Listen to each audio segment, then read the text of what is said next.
guys, welcome back to my channel again. I am Himanshu Bagadi. As you all guys know, तो आज है हमारा back day, ठीक है। तो आज हम ट्रेन करेंगे अपनी बैक। तो सबसे पहले वही बेसिक स्ट्रेचिंग, नेक रोटेशंस,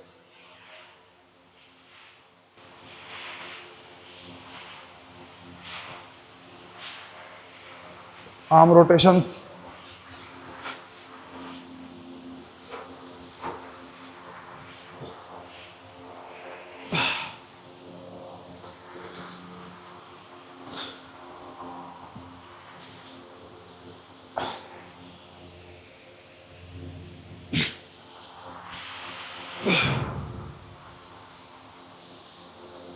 अब वार्म अप में हम थोड़े से अपने पुलअप्स ले लेंगे, ठीक है। हाँ, वैसे मैं एक बात बताना चाहता हूँ, पुलअप्स कोई वार्म अप एक्सरसाइज नहीं है, वो प्रॉपर एक एक्सरसाइज है। बल्कि पुशअप और पुलअप सबसे बेस्ट एक्सरसाइज होती है, बट मैं उसको थोड़ा ऐसी बैक डे वाले दिन ले लेता हूँ कि वार्म अप हो जाए।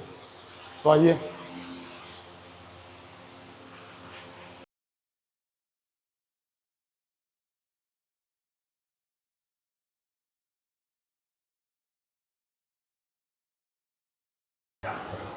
तो अब हमारी फर्स्ट एक्सरसाइज है डेडलिफ्ट। तो वार्म अप कर रहे हैं, और मैं सबको ये बोलना चाहूँगा कि एसबीडी कभी मत छोड़ना भाई। स्क्वाट, बेंच, डेडलिफ्ट कभी मत छोड़ना। ज़्यादा ये मत सोचना कि हाइपरट्रॉफी करेंगे, ये करेंगे, नहीं भाई, कभी मत छोड़ना। तो वार्म अप कर रहे हैं अभी, इसके बाद एक वार्म अप सेट लेंगे।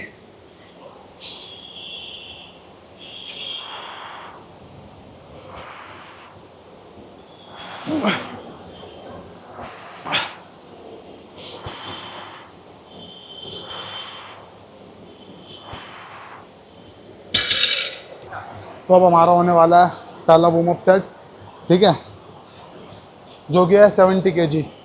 तो वार्म अप है, आपने ध्यान रखना है ज़्यादा रैप्स नहीं, 8 से 10 रैप मोर देन इनफ होंगे।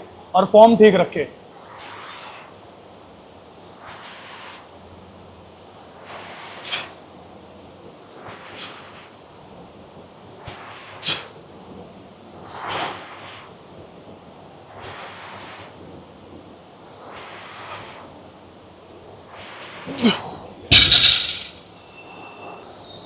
तो अब हमारा होने वाला है पहला वर्किंग सेट। पहला सेट हम ले रहे हैं 120 किलो से।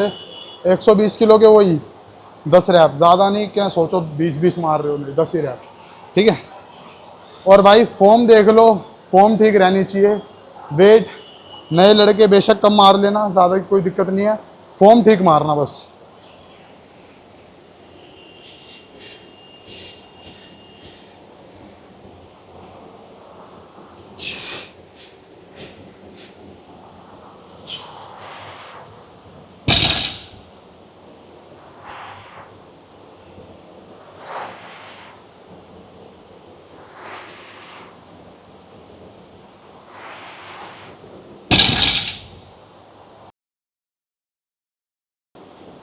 तो अब हम अपने लेंगे लास्ट सेट, ठीक है। और इसके हम 2 सेट करेंगे, 2 वर्किंग सेट।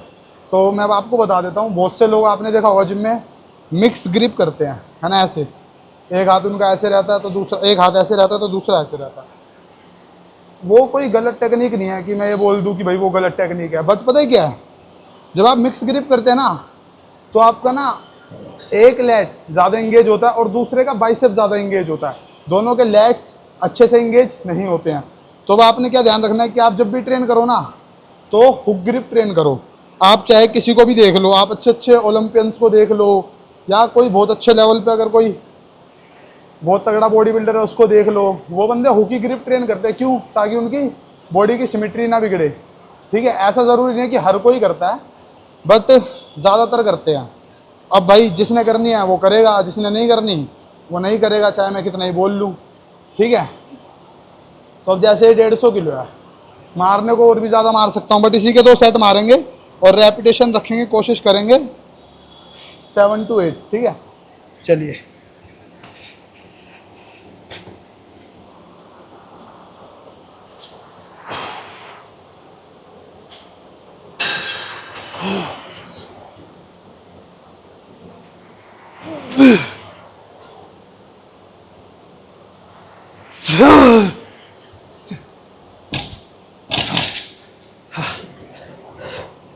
तो भाई आज तो नहीं आया बिल्कुल भी।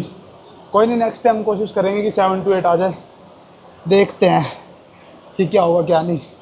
अब पता है क्या है, ये चीज़ें ना बंदे कैमरा पे नहीं दिखाते, वो कट करवा देंगे या तो फिर कहेंगे एडिटर को कि एडिट कर दो, ठीक है। बट भाई ये भी दिखाओ, क्योंकि अब मान लो मेरे को कोई नया लड़का देख रहा है, उससे समाओ कोई वेट नहीं लगता, ठीक है। तो वो डिसअपॉइंट होने की बजाय ये सीखेगा कि भाई उस बंदे से भी तो नहीं लगता। और हर कोई बंदा ना भाई इसी दौर से गुजरता है, जब भी जाके वो बहुत तगड़ा कुछ कह लो या कुछ भी कह लो तभी बनता है, ठीक है। तो फर्स्ट एक्सरसाइज इसका एक और सेट करेंगे, मतलब फिर ये कंप्लीट हो जाएगी, फिर चलेंगे थ्रोइंग एक्सरसाइज पे, ओके। तो हमारी दूसरी एक्सरसाइज होने वाली है केबल रोइंग, ठीक है। अब मेरे से ना एक भाई जिम में ही आते हैं, उन्होंने पूछा था भाई आप हैवी लिफ्ट क्यों करते हो, उसका कोई साइंटिफिक रीज़न है? तो भाई मैं बता दूँ उसका साइंटिफिक भी रीज़न है। पता है क्या है, जैसे कोई बंदा लाइट वेट से ट्रेनिंग करता है ना, और अगर वो नेचुरल है, मैं नेचुरल बंदों की बात कर रहा हूँ, इनहैंस्ड को रहने देना, तो उसकी ना आपको मसल्स कभी उतनी हार्ड और ग्रेनी कभी नहीं दिखेगी, कभी भी, चाहे वो कुछ भी कर ले। और सेम हैंड कोई बंदा बहुत हैवी ट्रेन करता है ना, तो उसके मसल्स बहुत एक्स्ट्रा पुश करते हैं, जिस वजह से ना उसके मसल्स में हार्डनेस और राउंडनेस बढ़ जाती है। तो ये एक साइंटिफिक रीज़न है और कुछ नहीं। तो करते हैं अब चालू अपना वर्कआउट, ठीक है।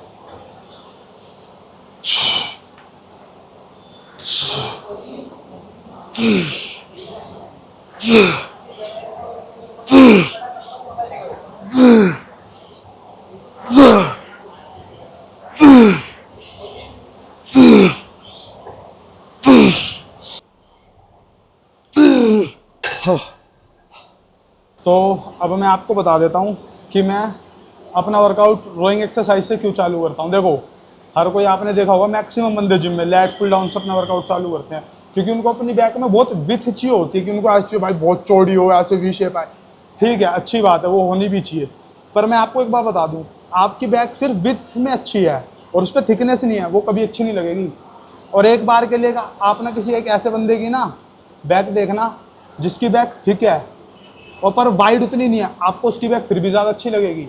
ये होता है भाई। मैं ये नहीं कह रहा कि वाइडनेस ज़रूरी नहीं है, कि आपकी बैक में विथ नहीं होनी चाहिए, सिर्फ थिकनेस होनी चाहिए, विथ भी होनी चाहिए, बट थिकनेस ज़्यादा ज़रूरी है। और एक बात बताऊँ, जिसके जितनी मतलब मसल्स थिक होती है ना, वो उतना राउंड दिखता है बंदा, और ऐसा इल्यूजन क्रिएट होता है उसकी बॉडी में कि उसकी बॉडी बहुत बड़ी दिखती है।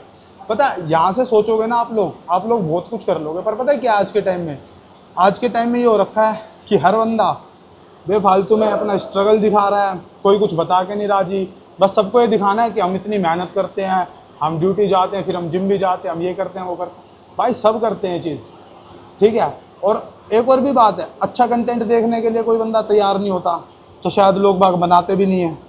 तो बस कोई नहीं, चलो करते हैं। बस इस बात का ध्यान रखना कि बैक रोइंग मूवमेंट से ज़्यादा अच्छी बनती है as compare to with movement के मुकाबले।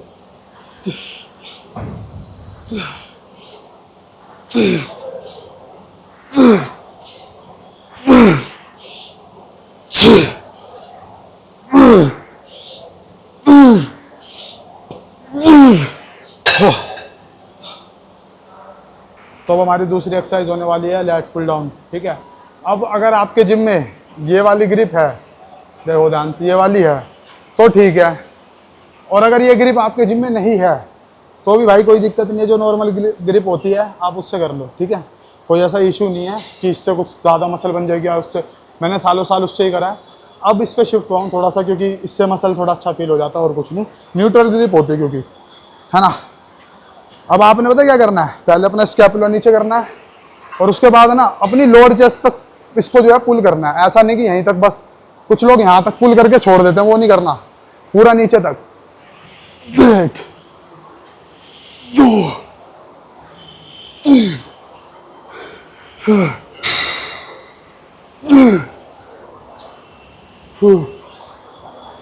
4 8 9 10। तो हमारी नेक्स्ट एक्सरसाइज होने वाली है बेंट ओवर रो। देखो भाई, ये एक्सरसाइज है बहुत, मतलब कह सकते हो मोस्ट कंट्रोवर्शियल, कि लोग कहते हैं ये नहीं करनी चाहिए, वो नहीं करनी चाहिए, इससे आपके हैम ग्लूट्स ज़्यादा इंगेज होते हैं, आपकी अपर बैक के बजाय लोअर बैक पे स्ट्रेन आता है, बहुत चीज़ें बोलते हैं। अब देखो भाई, ये तो पसंद पसंद की बात है, मेरे को बहुत पसंद है, मेरी बैक पे अच्छा भाई कंट्रैक्शन फील होता है मेरे को, ठीक है, मैं अच्छी तरह स्क्वीज कर पाता हूँ। मेरी अपर बैक जितनी भी डेवलप हुई है इसी एक्सरसाइज की वजह से हुई है। तो भाई कोई कुछ भी कह लो, मैंने अगर करनी है तो मैं तो करूँगा ही, ठीक है, बाकी सबकी समझ होती है।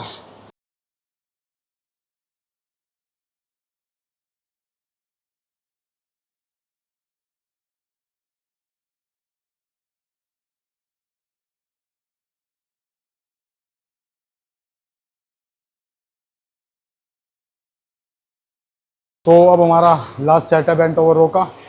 अब जो बात है मैं कहने वाला हूँ वो बहुत सीरियस है, ध्यान से सुनना। पता है आज के टाइम में क्या हो रहा है, बंदों ने बहुत सारी फैंसी एक्सरसाइजेस जो है डेवलप कर दी, सिर्फ ये बोल के कि ये साइंस अप्रूव्ड है, साइंस बेस्ड है, इसमें आपका कॉन्ट्रैक्शन ज़्यादा होता है, ये वो। मैं आपको सच बताऊं, जितना आप बेसिक पे स्टिक रहोगे, जो बेसिक मूवमेंट्स होती है, कंपाउंड मूवमेंट्स होती है, हैवी मूवमेंट्स होती है, वो करोगे, आपके मसल्स ना उतने हार्ड और राउंड बनेंगे, ठीक है। आजकल क्या है, कोई कुछ बता के राजी नहीं है, सब बस इस जद्दोजहद में लगे पड़े हैं कि मेरे फॉलोअर्स बढ़ जाएं, मैं आगे आ जाऊं, मेरे को पेड प्रमोशन आ जाए, ये वो, ठीक है। और अगर किसी को सच में कुछ सीखना होता है ना, मैं सच बता रहा हूँ, जीत सलाल सर और गुरुमान सर, उनकी जो पुरानी वीडियोज़ है ना वो देख लो आप सच में बहुत कुछ सीख जाओगे, ठीक है। और जो सच में कुछ बता रहे हैं सही चीज़ें, उनको लोग देख नहीं रहे हैं, लोग सिर्फ उनको देख रहे हैं जिनकी बॉडी अच्छी है। भाई यार, बॉडी अच्छी होना एक अलग बात है और नॉलेज अच्छी होना एक अलग बात है। एग्जाम्पल के तौर पे अब देख लो, एनी रैमबोर्ड है ना, उसने इतने अच्छे अच्छे ओलंपियंस तैयार करे, उसकी खुद की बॉडी एक टाइम पे बहुत अच्छी थी, पर आज तो नहीं है, पर वो फिर भी कितनों की अच्छी बॉडी करवा देता है।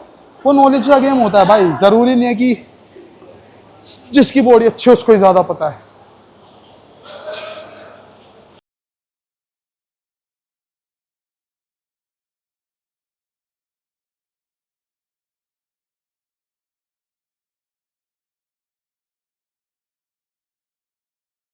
तो अब अपनी बैक की ये वाली एक्सरसाइज हुई कंप्लीट। अब इसके बाद बस लास्ट 2 एक्सरसाइज बची है, ठीक है, तो वो करते हैं, उसके बाद अपना बैक का वर्कआउट हो जाए कंप्लीट। तो अब हमारी जो सेकंड लास्ट एक्सरसाइज होने वाली है वो होने वाली है पुली लेट पुल ओवर, ठीक है। इसमें बहुत लोगों को नहीं होता है कि उनको कॉन्ट्रैक्शन नहीं फील होता, तो मैं बताता हूँ कैसे फील होगा, ठीक है। और भाई देखो, चाहे नया हो चाहे पुराना हो, आप ये वाला वर्कआउट करके देखो, इंटेंसिटी आए रखो, आपकी बैक ना अपने आप बहुत जल्दी डेवलप हो जाएगी, आप खुद मान जाओगे बात। अब जब देखो आप ना ऊपर जाओ, तब अपनी बॉडी को हल्का सा पीछे और नीचे की तरफ खींचो, और जैसे ही आप इसको खींचो तो हल्का सा ऊपर, बिल्कुल नीचे लैट्स को खींचने दो, देन ऊपर, बस यही करना है आपने, देन ऊपर, आगे नीचे फिर ऊपर, बस।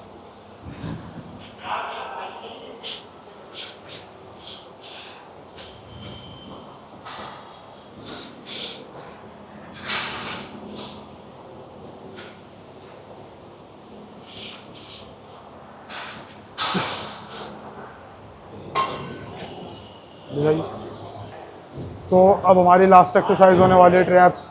और मैं बता दूं, जिन लड़कों को या मेरे जिन भाइयों को लगता है कि ट्रैप्स जो शोल्डर के साथ ट्रेन करनी चाहिए, तो ऐसा कुछ नहीं है। आपके ट्रैप्स के मसल्स बैक में इंक्लूड होते हैं, तो अपने ट्रैप्स को बैक वाले दिन ट्रेन करें, हो सके तो शोल्डर वाले भी दिन कर ले, क्योंकि अब देखो आप इनहेंस्ड तो होनी कि आपको लग रहा है आपके ट्रैप्स और शोल्डर नहीं भी करोगे तो भी बहुत अच्छे ग्रो हो जाएंगे, है ना। नेचुरल बंदों को बहुत दिक्कत होती है अपने ट्रैप्स को ग्रो करने में, तो वो 2 दिन भी कर सकते हैं, और इसके सिर्फ 2 ही सेट लेने हैं, 3 नहीं लेने, ठीक है। और वो वेट वो चुने जो आपको अच्छा लगे।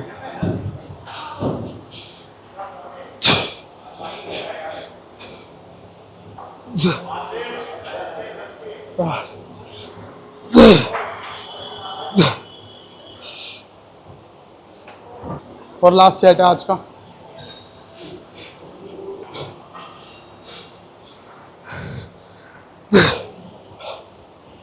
तो भाई आज का वर्कआउट हुआ कंप्लीट। तो यही था, आप भी अपने बैक डे पे एक्सरसाइज सारी करके देखें, आपको मैं गारंटी कहता हूँ, इस बात की मैं गारंटी लेता हूँ कि आपको रिजल्ट्स पक्का मिलेंगे। तो मिलते हैं अगली वीडियो में, तब तक के लिए bye bye, take care, like और सब्सक्राइब कर देना, ठीक है भाई, बाय।